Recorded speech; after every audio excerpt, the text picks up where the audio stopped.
So, when you shared that transcript of that debate between Alex O'Connor and Dinesh D'Souza, is the Bible true one? Well, we were hooked right away. Oh, yeah, for sure. It's right up our alley here at the Deep Dive. It's not every day you get to dive into a debate like that, especially with D'Souza's track record. Like those big intellectual showdowns he's known for. Remember his debate with Christopher Hitchens? Exactly. And what really struck me, even before they got into the nitty-gritty, was all the pre-show buzz about how they might have completely different ideas of what truth even means. One side coming at it from a historical scientific angle, the other more focused on the metaphorical allegorical side of things. It was like a recipe for a clash of perspectives. A recipe for a good deep dive. Yeah, for sure. Okay, so let's break this down for this deep dive. We want to really dig into Alex O'Connor's arguments about the Bible and its truth claims. What are the specific challenges he throws out there? And how does he frame his whole approach? What's the foundation of his argument? Well, O'Connor starts off by making a really important point about the nature of the Bible itself. He argues that it's not just one big unified text, but more like a collection, a library of different genres. You've got historical accounts, allegory, poetry, law, and so on. And he uses this great analogy. He says, asking, is the Bible true? Is kind of like asking if Shakespeare's complete works are true. The question itself might be missing the point about how we're supposed to engage with such a mixed bag of writing. Right, it makes you rethink the question itself. It's like you have to be way more specific about what true even means when you're talking about the Bible. And he actually breaks down those different possible meanings. Right, exactly. He lays out these key ways you could apply the idea of truth to the Bible. There's historical truth, like did those events actually go down the way they're described? Then there's allegorical truth, like is there some deeper symbolic meaning going on? Moral truth, does it actually offer solid ethical guidance? Theological truth, does it give us an accurate picture of the divine? And then metaphorical truth, are these stories meant to illustrate bigger concepts rather than literal facts? So he's setting the stage by saying, hold on, before we even argue about whether the Bible is true, we need to figure out what kind of truth we're even talking about. And then to show how tricky this can get, he jumps into one of those classic Bible stories, right? The Adam and Eve story. Yep, he goes straight to the heart of it, the story of Adam and Eve in Genesis. He tells the familiar tale, God forbidding them to eat from the tree of knowledge of good and evil. The serpent saying that disobeying will actually give them knowledge, not death. And then, boom, they eat the fruit. And of course, they don't die right away like God said they would. Right, and O'Connor points that out. It's like, on the surface, the serpent was actually telling the truth. So then God says humans have become like us, knowing good and evil. And here's the kicker. They get kicked out of the garden to stop them from eating from the tree of life and living forever. And this is where things get really interesting. O'Connor focuses on this tension in the story. Like, who's really telling the truth here? God or the serpent? Yeah, that's the core of his analysis. He even brings up this wild text called the Gospel of Truth, which basically says the serpent is Jesus. Whoa. I know, right? O'Connor doesn't fully buy into that interpretation, but he does say it throws a wrench in the whole simple allegorical reading of the Genesis story. And what about the idea that Adam and Eve's sin brought spiritual death into the world? How does O'Connor deal with that? He acknowledges that's a common interpretation, but he throws out this counter-argument. If death was just a natural consequence of them disobeying, why would God need to kick them out of the garden to stop them from eating from the tree of life? It's like immortality was still on the table and God had to step in and prevent it. So for O'Connor, this makes the traditional allegorical reading a bit shaky. So he's using this classic story to show how complex it is to interpret these biblical narratives, even on a symbolic level, and then he moves on to the morality of the Old Testament, right? Right. He tackles this idea of moral truth and brings up a big challenge based on those Old Testament stories about military conquests. He zeroes in on Deuteronomy chapter 20, which lays out the rules of war, basically. And it's pretty brutal stuff, right? Yeah, it is. It says when you attack a city, first offer them peace, but if they agree, they become forced labor. And if they refuse and you take the city by force, then it gets really harsh. Put all the men to the sword, but the women, the children, the livestock, all the loot, you can take that as plunder. Wow. And then to really drive the point home, he brings up the Amalekites, right? Right. He talks about the story in 1 Samuel where God commands King Saul to completely wipe out the Amalekites, man and woman, infant and suckling ox and sheep, camel and donkey, every last one. And Saul gets in big trouble when he doesn't follow those orders to the letter, right? Yeah, Saul spares the Amalekite king and some of the best livestock, and God is not happy.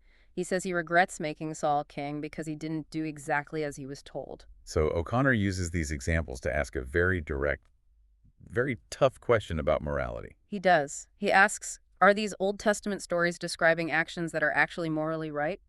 Or do we as modern readers have to reject the idea that killing innocent people, including children, can never be justified, let alone commanded by God?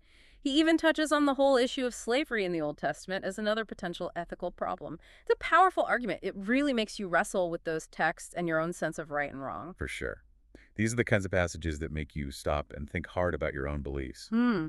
Then he moves on to the New Testament and starts looking at its historical claims, especially in the Gospels. Yeah, he shifts gears and starts examining the Gospels not just as religious texts, but as historical biographies. And he points out some spots where he sees inconsistencies or contradictions. He starts with those birth narratives in Matthew and Luke. They each give a different genealogy for Jesus. And what's the usual explanation for those different family trees? Well, the common explanation is that Matthew's genealogy is tracing Jesus' lineage through Joseph, his adoptive father, while Luke's goes through Mary, his mother. But O'Connor isn't so sure that's the most obvious reading of the texts themselves.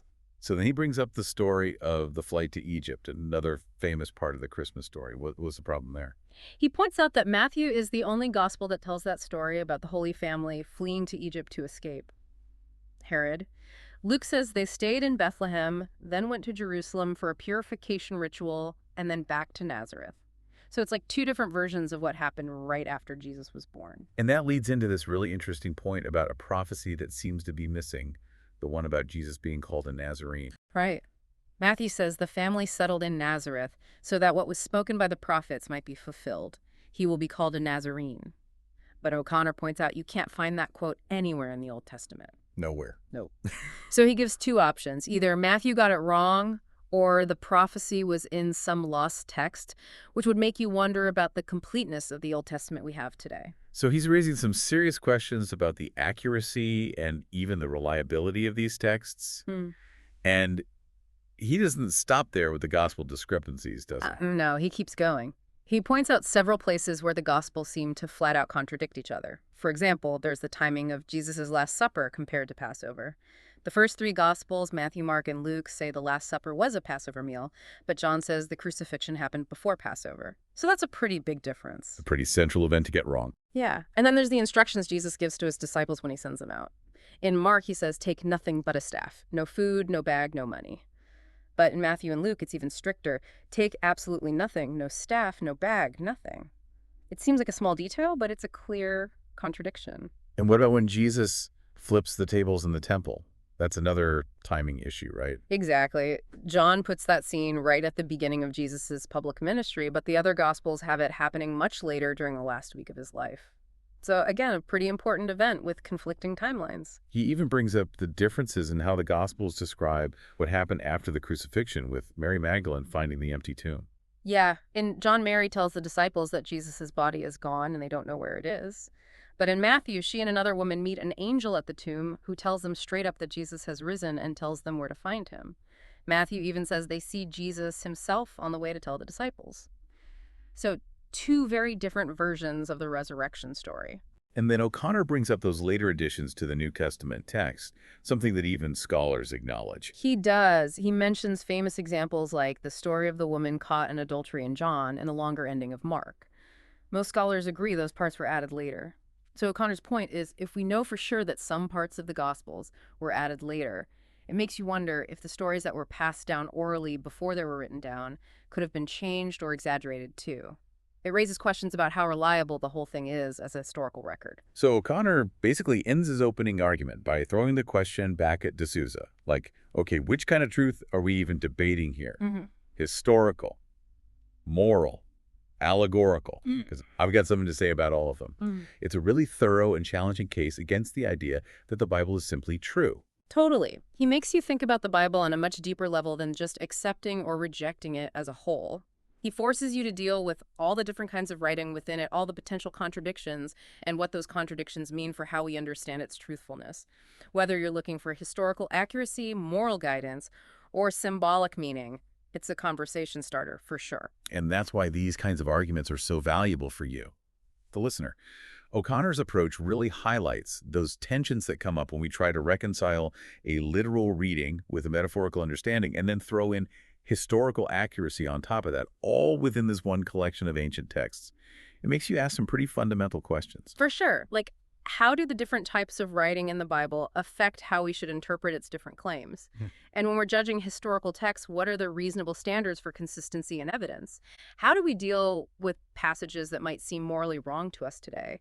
And what role does faith play in accepting things that might not have clear historical or scientific support? It really makes you think about the fact that this is a collection of texts written over centuries by different people with different viewpoints and different goals. Does that automatically mean there will be inconsistencies and different levels of what we call truth within it? It's a fascinating question, and one that Alex O'Connor's arguments definitely bring to the forefront. So keep thinking about it, folks. There's a lot to unpack here. Yeah, there is. And that's it for this deep dive. Thanks for listening. See you next time.